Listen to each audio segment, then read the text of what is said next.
In the Flexible Forecast line, you can add quite many columns. Normally you wouldn't view all those columns in Business Central because it gets more or less too complex if you add all of them. I've only added like half of them here.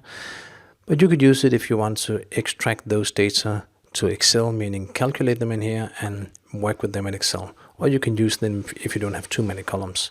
And then, of course, you should arrange the columns in an order that makes sense for you.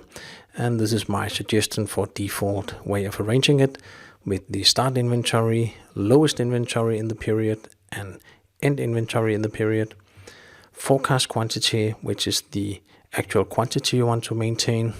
The percentage of sales forecast, meaning how much did you sell according to your forecast quantity, sell and on open sales orders. And then I would add all the open orders, the supply, the purchase quantity, production quantity, planning quantity, and the demand, the sales quantity, production order component quantity I would also add in here. And then I would add all the sold quantity, purchase or the historical quantity, quantity sold, purchased, produced, consumed, etc.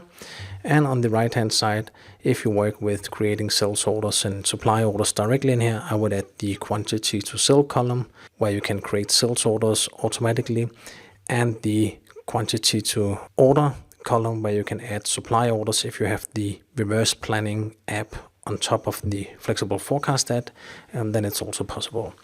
So this is how I would do it if I were you, but you can work with that yourself. And in most of the column, you can drill down to the fields or the quantity and investigate the underlying values.